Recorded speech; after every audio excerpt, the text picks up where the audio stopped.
Yo, what is up, guys? It's Trent or Slick here, back with another banger. And today I'm going to be giving you guys 5 reasons to not invest in CS2 skins right now. Let's get into the video. Now, the first reason is that there is just so many overhyped skins. Now, just because it's popular does not mean that it is a smart investment. Some of those examples being the Op Asimov and the AK-47 Redline, both of them in field tested. Because of with the Asimov, they're high demand and massive supply, but their price is just stagnating, and they're so expensive. And there's already just so many of them that, in my opinion, it's a bad thing to invest in right now. Same thing, not really same thing with the Op Redline. Actually, no, it is kind of the same thing with the Op Redline. Everybody owns one, so there's really low scarcity, and it just equals like a low investment potential. So you're really not going to be getting your money back. And because of a lot of these skins, like the Asimov and the Redline, are kind of streamer-induced spikes, so they're temporary.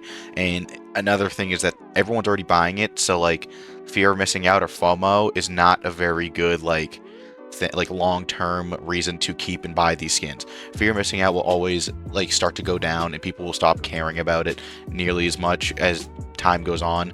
So skins like those, like I said, the Op Asimov from Redline, are a bit of a bad investment because they are popular. So I would invest in something else. Let's get on to the next reason. My next reason, or section, if you will, is recent price spikes.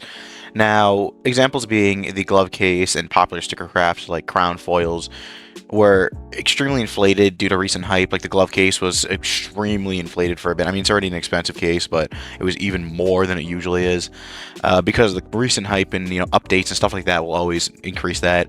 And popular sticker crafts like the crown foil were brought up a lot by whales recently, making it an artificial scarcity. People were saying it was a big thing. Well, at least to me, it was a big thing. I don't even really buy those, but I mean, I would still pay attention to the market just to give you guys some better information. But yeah, no, why I wouldn't invest is because of buying at the top of the pump. If you're already buying at the top of the pump, you already are way too late. And if it's already spiked to 200%, which I believe it has, then you're already too late. If you're seeing it and you're looking at it, then you're too late. You have to do it always before, which is always hard to do because it's more of like a guess or a gamble. It's like opening a case. Like you could get blue or you can get red, but like it's more rare that it's more common you're going to get a blue. Now, corrections are likely, and there really is no change like that I could foresee in the future that it's going to really make these go up. So again, corrections are likely. There's no new case drop. There's no pro use for a lot of these skins and like crown foils and stuff like that. Unless I missed someone using a crown foil, I probably did. But yeah, no, I wouldn't invest in any of these because of the recent, not in any of those two, the glove case or any popular stickers, because of the recent price spikes. Let's get on to the next section. The next section is going to be that oversupply kills rarity. The recoil case skins, they're mass open. There's tons in circulation. Battle scarred skins, also low tier versions of skins, you really are only used for either cheap like trading or cheap trade ups, or even if you want to like flex on your friend, like, oh, I got this battle scarred Asimov.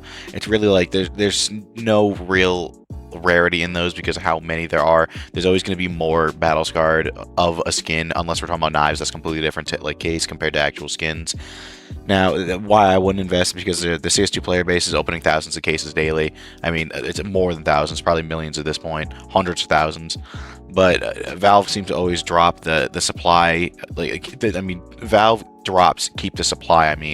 Like high over time, and then the long-term ROI is really a weakness unless you get rare patterns like the 5.7. I'm not going to say it because of this is a short video. I don't want my video to get demonetized, but you know what I mean. The one that only popularized the P pattern, as I call it. Yeah, no, a lot of the skins, unless you have rare patterns that are that are like mass opened, and there's just so many in circulations that they're just so cheap. And then a lot of the battle scarred is just like, unless you get a rare pattern, like it's really not worth anything. Unless you get like a really high battle scarred, like there's really no money in any of those skins because there's just so many of them in circulation. I keep saying the same thing, but I really can't get the point across like enough. But yeah, let's go on to the next section. The second to last section is going to be about dangerous trends in pattern chasing.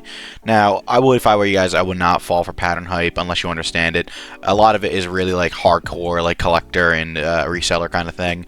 But like it's stuff like case hardened blue gems, those are different because those are like super well known and everybody knows about. It's the pattern 661AK, slaughter diamonds, fade percentage patterns, stuff like that. Like TikTok and YouTube Shorts have made rare patterns viral, causing spikes in fake like values, if you will. And many new investors tend to overpay without knowing the actual tier of the pattern. Like obviously with like slaughters, there's tiers, stuff like that. You know, it's like many new investors will make that kind of like mistake of investing in patterns that are rare without like knowing the actual real price for it, because a lot of it is people overprice it, and a lot of it is really overpriced right now. So like that's one thing that a lot of new investors, which does make a callback to my other video that I just posted not too long ago. But I wouldn't invest if you deeply don't understand like pattern rarity, because at that point you're just gambling. I mean, yeah, this game is basically built on gambling, but like you're playing into it even more, and prices can crash hard once hype fades or real collectors all call out. One tip I can give you is only buy rare patterns from verified marketplaces, and only if you're confident in the resale value. Do your research. Always do your research. That's one thing I cannot stress enough, especially when it comes to collecting skins. Always do your research. It will be your downfall if you do not. Let's get on to the last section. The final section is going to be investing in skins from active case drops. Really, you're just competing with the case itself, because of like because that skin is still active and dropping, like the kilowatt case or recoil case. You are really investing in those skins is not really worth it, because of, unless it's the knife. I mean it depends on the knife really, or the gloves, but those are really like still being dropped, so they're being opened in the thousands every single day. So really you're only fighting the case. So if you invest like $500 in like a, I don't even know, an op print stream from the Fever collection or whatever collection that's from, then like if you buy one of them, the price could slowly start to decrease. Now that's not always the case, but it is more often than not the case, because of, again, there's thousands and thousands and thousands and thousands being opened over like a couple days, really, that it's just going to slowly start to go down. Now, it depends on the wear. The wear can affect that. Like, if you get a factory new stat track print stream, that can hold its value for a lot longer because of how rare it is and because it's stat tracked. But that's, again, that's different. That's such a super rare thing that you will get. Like, if you're going for drops, I mean, if you're like buying the skins to open, or buying skins, if you're buying the cases to open them, that's a super rare drop. It's rarer than a knife. Oh, everyone says that, but it's true. I mean, again, I wouldn't buy any skins from any cases, because they're just going to slowly go down, because they're still being opened actively. I mean, like, there's no real point. So, I mean, that's going to be the final point. Sorry for cutting that off a little bit quick. I figured that at the end of the video I should do some tips. I completely forgot to do that, but this is post-editing me. But yeah, no, what should you guys do instead? Some small, what are some smart alternatives that you can actually buy right now? I would focus on undervalued skins with low drops, like Danger Zone, stuff like that. I would look for skins under the radar with low float / popularity, and honestly, I would just use sites like Buff163 to track real like value in sales trends. And if you guys want me to do a breakdown of 5 actually smart investments in CS2, you guys should just definitely let me know in the comments. And would you guys like me to do a follow-up video also instead, like skins you should buy instead based on data, not hype? Or I can just do skins you guys should buy instead just because they look cool or something like that. I don't know. But yeah, remember to like and subscribe.